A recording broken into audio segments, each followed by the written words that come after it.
শুভ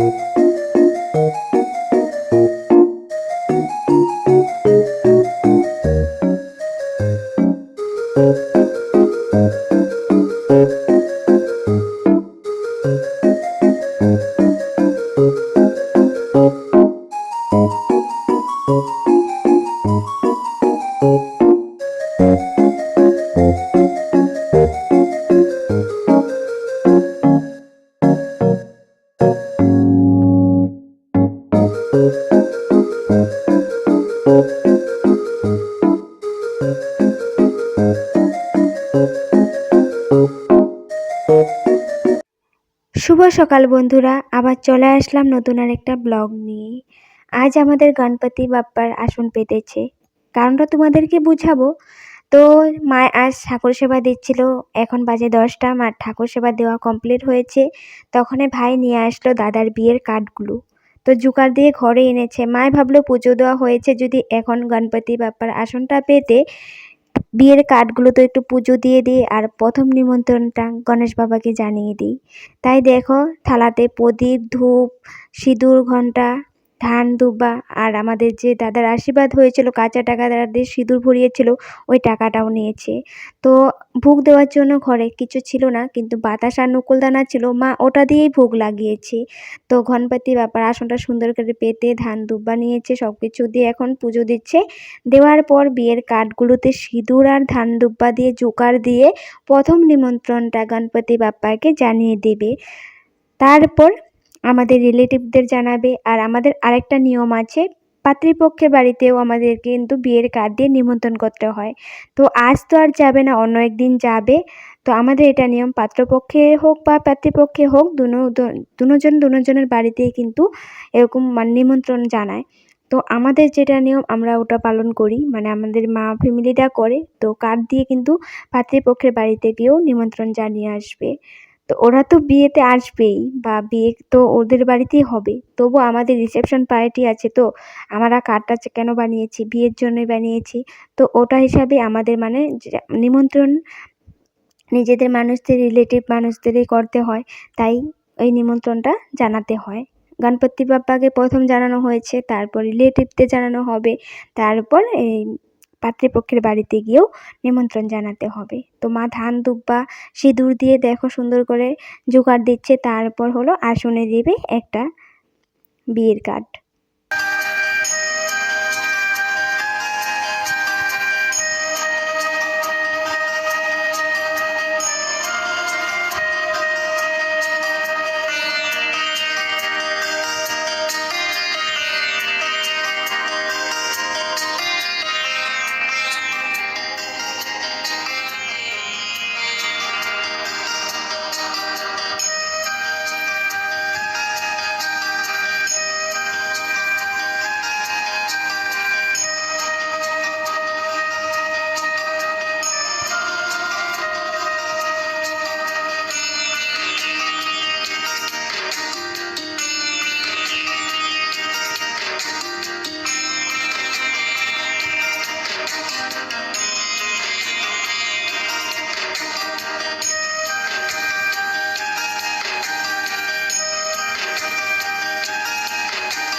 মার পুজো দেওয়া কমপ্লিট হলো, নিমন্ত্রণ জানানো কমপ্লিট হলো। তারপর মা যাবে মার্কেট, তো রেডি হচ্ছে।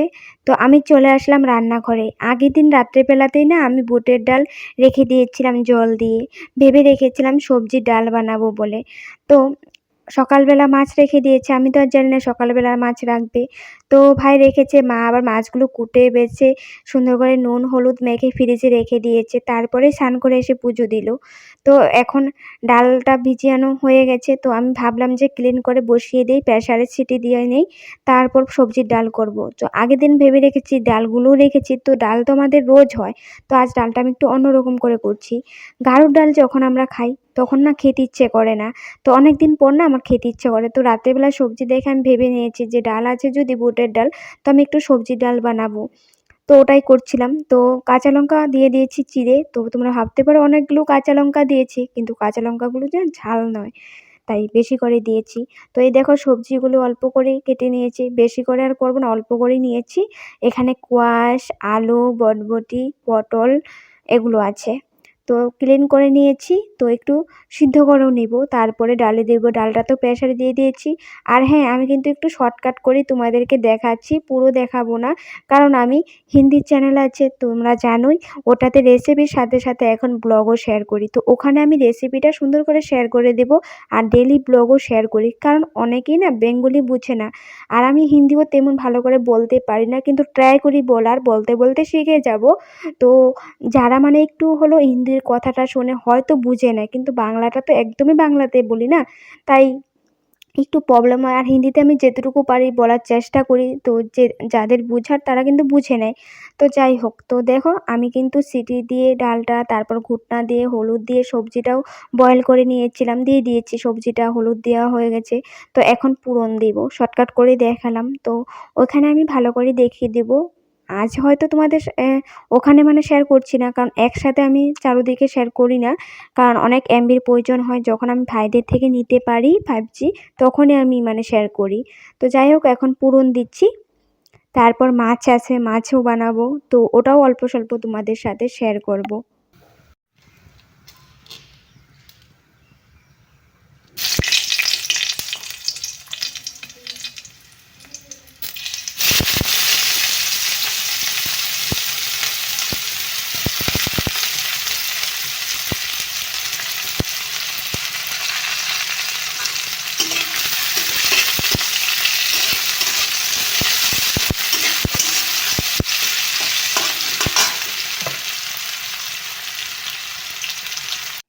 দেখো বন্ধুরা, আমি যখন পেঁয়াজ, শুকনো লঙ্কা, তেজপাতাগুলো ভাজা করছিলাম, একটু নুন দিয়ে দিয়েছি, কারণ হলো তাড়াতাড়ি পেঁয়াজটা ভাজা হয়ে যাবে, আর পেঁয়াজটা না ঝরঝরে হয়ে ভাজা হবে, তোমরা নিজেই দেখো। তারপর ডালটা আমি ফোড়ন দিয়ে দিব এখন।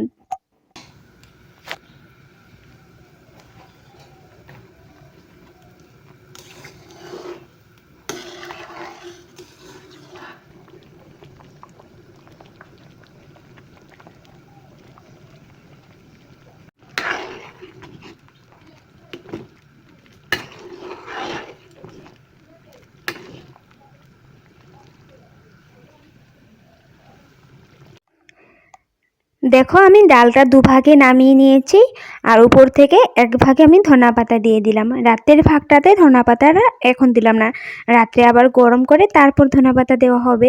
এখন দিয়ে দিলে রাত্রে খেতে ভালো লাগবে না গরম করার পর। তো এই দেখো মা ফ্রিজে রেখে দিয়ে হচ্ছিল মাছগুলো, একটু ছোটো সাইজের আর একটু বড় সাইজের দুভাগ করে রেখেছে। এখন মাছগুলো ভাজা করে মাছগুলো বানাবো, সবগুলো মাছ আজই বানাবো না, আজ ভাজা করে অল্প মাছ রেখে দিব, আর অল্প মাছ বানাবো। তো ওটা অল্প শেয়ার করব তোমাদের সাথে।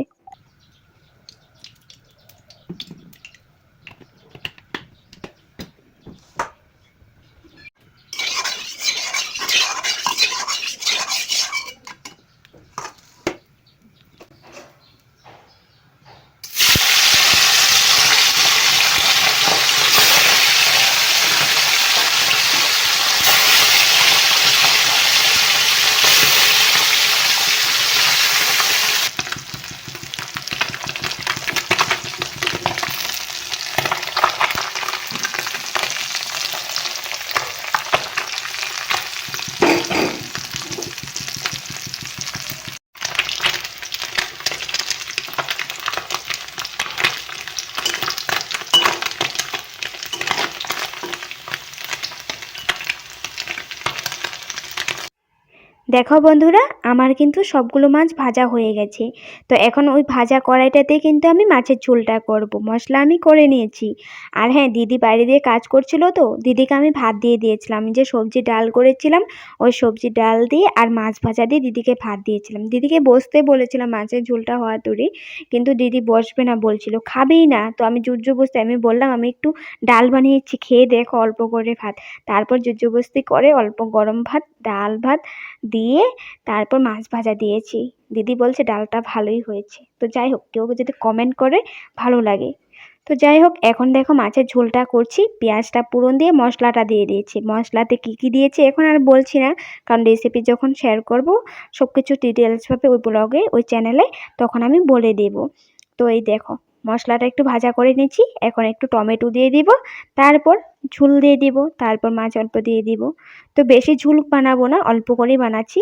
আর আলুটা কিন্তু আমি মাছের আলুটাও ভাজা করে নিয়েছি, ওটাও স্কিপ করে দিয়েছি। তো পরে তোমরা দেখতে পাবে।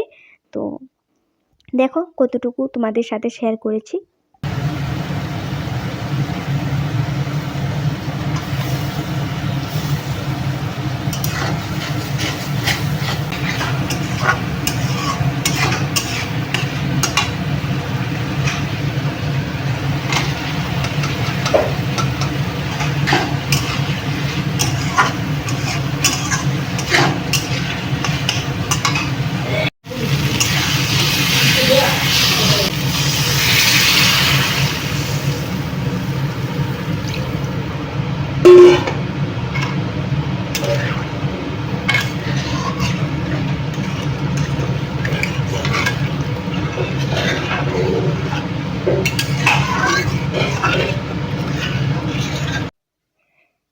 দেখো বন্ধুরা, আমার ঝোল কমপ্লিট। আমি আর তোমাদের সাথে শেয়ার করিনি মাছ ধোয়াগুলো। মাছগুলো দিয়ে উপর থেকে ধনেপাতা দিয়ে দিয়েছিলাম। তো রান্না কমপ্লিট। তো তোমাদের সাথে আমি বললামই অনেক কিছু শেয়ার করি। তোমরা আমার ব্লগগুলো যদি লাস্ট পর্যন্ত দেখো, অনেক কিছু শিখতে পাবে, অনেক কিছু জানতে পাবে।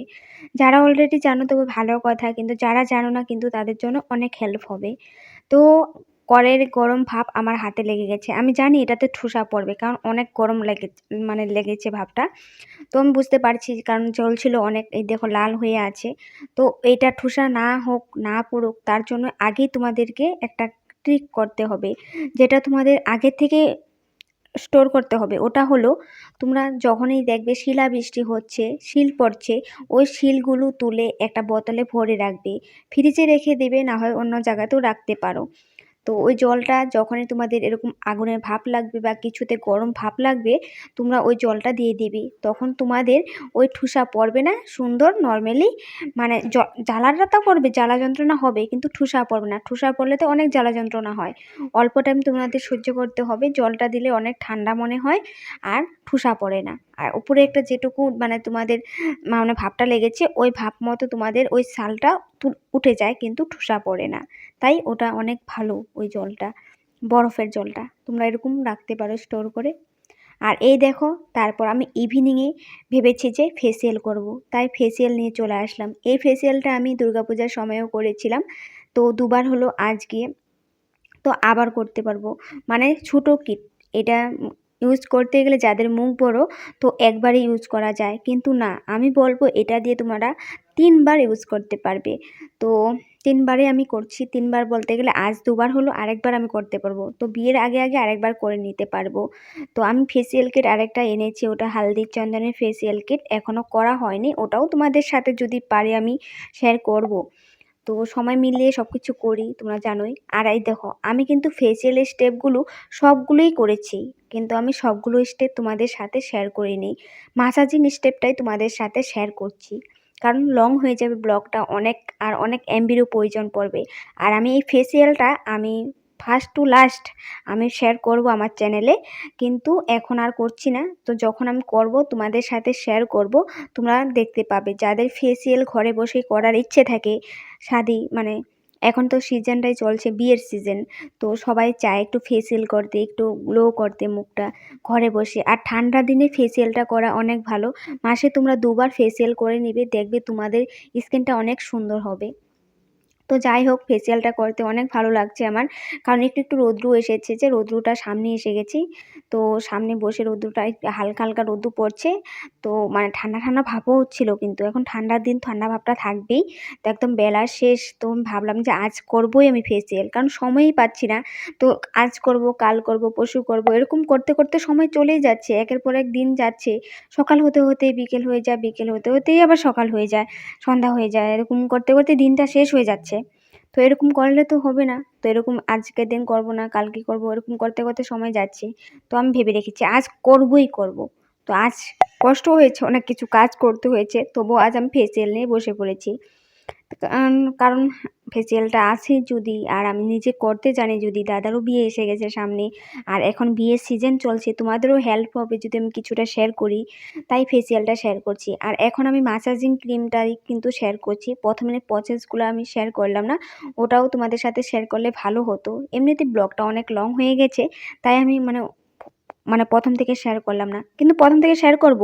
আমি যখনই প্রথম থেকে অন্য চ্যানেলে শেয়ার করব তোমাদের সাথে, ওটা আমি লিঙ্ক দিয়ে দিব, তোমরা প্রথম থেকে দেখে নেবে মাসাজের স্টেপগুলো। আর ফার্স্ট স্টেপ, সেকেন্ড স্টেপ, একের পর এক স্টেপ বাই স্টেপ করতে হয়। আর হ্যাঁ, ফেসিয়াল সবাই করতে পারে, ফেসিয়াল কিট সবাই আনতে পারবে, করতে পারবে, কিন্তু আমি শিখেছি তাই আমি করতে পারছি তোমাদের সাথে। তবে তো আমি আগে জানতাম না, তবে আমি জানতাম যে এটা একটা ফেসিয়াল কিট, ফেসিয়াল করে কিভাবে করে, বা এটার প্রসেস কিভাবে করতে হয়, ম্যাসাজ কিভাবে করতে হয়, এসব জানতাম না। কিন্তু তো শেখার পরে জেনেছি, তাই তোমাদের সাথে আমি শেয়ার করতে পারছি। তাই তোমরা যদি আমার ব্লগটা ভালো করে দেখো, ম্যাসাজগুলি ভালো করে দেখো, তবেই কিন্তু তোমরা ফেসিয়াল কিট এনে ফেসিয়াল করতে পারবে ঘরে বসে কম খরচে। আর এই ফেসিয়াল কিটটা কিন্তু মাত্র 350 টাকা। তোমরা 350 টাকার কিট একটা এনে 2বার 3বার ফেসিয়াল করতে পারবে।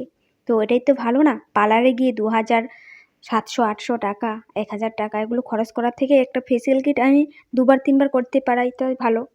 আর একটু প্রবলেম কি, যারা জানো না করতে তাদের একটু প্রবলেম হবে, কিন্তু তারা শিখে নিতে পারো। তো আমার যেভাবে আমি করি এভাবে যদি তোমরা করতে চাও, নিশ্চয়ই তোমাদের ফেসিয়ালগুলো আসবে, ফেসিয়াল করতে পারবে ভালো করে। আগেও অনেকবার শেয়ার করেছি, ওই ভিডিওটার লিঙ্কগুলোও আমি ডিসক্রিপশনে দিয়ে রাখবো। আর আমি আজকের এই ভিডিওটা ফার্স্টের থেকে যে করেছি ওটাও আমি শেয়ার করব প্রথম থেকে অন্য চ্যানেলে। তো ওটাও আমি তোমাদের সাথে লিঙ্ক শেয়ার করব, তোমরা দেখে নিতে পারবে। তো দেখতেই পারছো ম্যাসাজগুলো কীভাবে করছি, ম্যাসাজগুলো কিন্তু ইম্পর্টেন্ট।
আর হ্যাঁ, তোমরা যখনই স্টেপ বাই স্টেপ প্রসেসগুলো করতে যাবে, একের পর এক প্যাক লাগিয়ে যাবে, তোমাদের ফেসটাও কিন্তু ক্লিন করে নিতে থাকতে হবে। তো আমি জল নিয়েছি একটা চৈরাতে, ঠান্ডার জল, আর এই যে দেখো ছোটো একটা তাওয়ালের টুকরা নিয়েছি, তো ওটা দিয়ে ক্লিন করে নিচ্ছি বারবার। তো এখনও আবার ক্লিন করছি মাসাজ ক্রিমটা হয়ে যাওয়ার পর। এখন আমি মাস্ক অ্যাপ্লাই করব। আমি তো বিএলসিসির পাপায়া ফেসিয়াল কিটটা লাগাচ্ছি। তো এটাতে যে মাস্কটা আছে ওটা ক্রিমি টাইপ, মানে বাটার টাইপের মতো মাস্কটা। আর ফেসিয়াল পাপায়া কিট মানে ফুডসের ফেসিয়াল কিট, গন্ধটা এত সুন্দর, মানে আর তোমাদেরকে বুঝাতে পারবো না। এমনিতে তো আমি উগ্র গন্ধগুলো সহ্যই করতে পারি না, কিন্তু এই ফেসিয়াল কিটটার গন্ধ এত সুন্দর, মানে আর বললে কম হবে, এত গন্ধটা ভালো। তো এখন কিন্তু প্যাকটা আমি লাগাচ্ছি, তোমরা দেখতেই পাচ্ছ। তো প্যাকটা লাগিয়ে কিন্তু 15 মিনিট মতো রেখে দিতে হবে। আর এরকম প্যাক লাগানোর পর কিন্তু তোমরা কথা বলবে না। তো প্যাকটা লাগিয়ে আমি 15 মিনিট রেখে দেব। আর এই পাপায়া ফেসিয়াল কিটটাতে কিন্তু একটা ময়েশ্চারাইজারও পাওয়া যায়, 7 স্টেপে ময়েশ্চারাইজার আছে। তো ময়েশ্চারাইজারটা লাগানো তোমাদের সাথে শেয়ার করব। আর প্রথমের স্টেপগুলো আমি তোমাদের সাথে শেয়ার করতে পারলাম না, অন্য চ্যানেলে করব, তাই আমি তোমাদের সাথে ওই চ্যানেলের লিঙ্কটাও শেয়ার করে দেব ডিসক্রিপশনে। এখন না করলে অন্য সময় করে দেব, তোমরা চেক করে নিও, পেয়ে যাবে। আর আগের ফেসিয়ালগুলোও আমি তোমাদের সাথে শেয়ার করে দেব, তোমরা দেখে নিও, তোমাদের হেল্প হবে। এই বিয়ের সিজনে তোমরা ঘরে বসেই কম খরচে ফেসিয়াল করতে পারবে।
প্রথমেই তো আমি ফেসিয়াল করার সময় জল আর টাওয়ালটা নিয়ে এসেছিলাম, তো ওই জলটা নোংরা হয়ে গেছে, আমি ওই জলটা ফেলে আবার পরিষ্কার জল নিয়ে এসেছি। তো আমার প্যাকটাও কিন্তু 15 মিনিটের বেশি হয়ে গেছে, শুকিয়ে গেছে। তো এখন আমি প্যাকটা রিমুভ করব।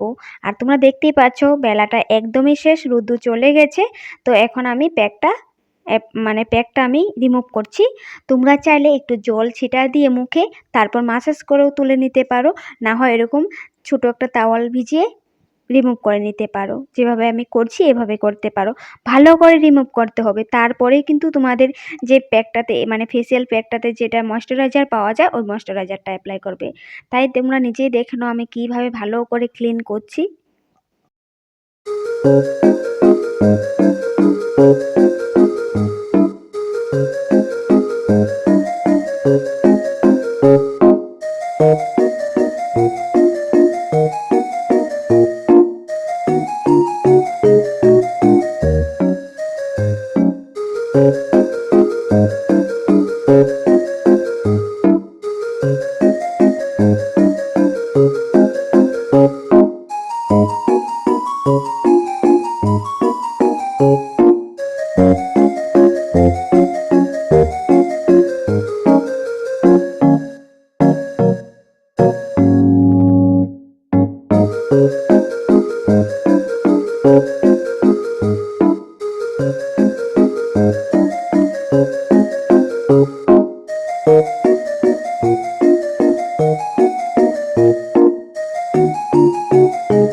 দেখো বন্ধুরা, আমি ফেসটা কিন্তু ভালো করে ক্লিন করে নিয়েছি। এখন আমি ময়শ্চারাইজার অ্যাপ্লাই করছি। ময়শ্চারাইজারটা কেমন তোমরা নিজেই দেখো। গোল্ড পিল অফ মাস্ক আছে না, আমার তোমাদের সাথে শেয়ার করেছি, তোমাদের কাছেও হয়তো আছে। তো ওইরকমই কিন্তু দেখতে, কিন্তু এটা moisturiser. R gold pin of মাস্কের গন্ধটাই অন্যরকম, কমলা কমলা হয়। আর এটা দেখো, এটা কিন্তু ময়শ্চারাইজারটার, এটার গন্ধটা হলো ফুটসের। অনেক ভালো, একদম সফট, লাগাতেও এত ভালো লাগছিল আমার। আর তোমরা কিন্তু ফেসিয়ালে যখনই করবে 3 দিন পর্যন্ত তোমরা অন্য কিছু অ্যাপ্লাই করো না, আমি এটাই বলবো। মেকআপ তো করো না, কারণ আমরা হয়তো অনেক সময় করে ফেলি বা আমিও করি, কিন্তু আমি এটাই বলবো 3 দিনের জন্য তোমরা এই ময়েশ্চারাইজারটাই অ্যাপ্লাই করো। অন্য কিছু সাবান, ফেস ওয়াশ কিছু অ্যাপ্লাই করো না 3 দিন। 3 দিন পরে করতে পারো, কোনো প্রবলেম নেই। 3 দিন পর আমাদের ফেসটা কিন্তু অনেক সুন্দর গ্লোয়িং করে, ভালো লাগে দেখতে। আর 3 দিন কেন অ্যাপ্লাই করবে না, কারণ ফেসে এত সুন্দর ক্রিম এত কিছু দিয়ে তোমরা ফেসিয়ালটা করেছো, যদি এখন সাবান, ফেস ওয়াশ এগুলো লাগাই নাও বা অন্য কিছু মেকআপ প্রোডাক্ট এসব ইউজ করো, তো স্কিনে হয়তো প্রবলেমও হতে পারে। আর হয়তো যে গ্লোয়িংটা তোমরা দেখতে চাও সেটা হয়তো নাও পেতে পারো। তো তাই বললাম। আর তো সুন্দর করে আমি আমি ময়শ্চারাইজারটা লাগিয়ে নিয়েছি। তো তারপর কি আর, তারপর ব্লগটা তেমনভাবে আর কিছু করা হলো না। ভাবলাম যে আজকের ব্লগটা এখানেই এন্ডিং দেই। আমি এটুকুই আশা করব তোমাদের আমার এই ব্লগগুলো ভালো লাগে বলে। একটা লাইক শেয়ার তো করবেই। আর চ্যানেলে নতুন এসে থাকলেও চ্যানেলটা সাবস্ক্রাইব করে নেবে, বেল আইকনটাও ক্লিক করে নেবে। অনেক কষ্ট করছি, প্রায় 2 বছর হয়ে গেছে। সাকসেস তো পাইনি, তবে আশা ছাড়ছি না। আশা রেখেছি যে আগে যেতে পারবো একদিন হলো। তাই আমি হিন্দি চ্যানেলও কাজ করি, হিন্দি চ্যানেলও অনেক কিছু শেয়ার করি। তো যেমন আজ আমি রেসিপিগুলো সম্পূর্ণ শেয়ার করতে পারলাম না, ফেসিয়ালটাও সম্পূর্ণ শেয়ার করতে পারলাম না, অল্প অল্প করে শেয়ার করছি। কিন্তু হিন্দির চ্যানেলে আমি ভাগ ভাগ করে একটা একটা করে শেয়ার করে দেব। আর অনেক সময় আমি ব্লগও শেয়ার করি, কারণ অনেকের বাংলা কথা বুঝে না, তাই। তো অনেকের প্রবলেম হতে পারে, ভাবতে পারো যে দুভাগে কেন একটা ভিডিওরেই শেয়ার করছো। কারণ এখানে অনেক কিছু কথা আছে, অনেক কিছু অন্যরকম আমি শেয়ার করি, বা কথার স্টাইলগুলো অনেক রকম থাকে। আর অনেকে তো বাংলা বুঝে না, অনেক আবার হিন্দি বললে বলে যে বাংলাতে বলো, কারণ হিন্দিতে একটু প্রবলেম হয়। কিন্তু যাদের হিন্দি কথাতে বোঝার হয় না, ওরা বুঝেই নেয়। তাই আমি বলি, আর বলতে বলতে শিখে নিব, তাই। তো আশা করছি তোমাদের সাপোর্ট ভালোবাসা পাবো, আমাকেও আগে নিয়ে যাবে সবার মতো। তো আজকের ব্লগটা আমি এখানে রাখছি, দেখা হবে নেক্সট ব্লগে। Bye bye.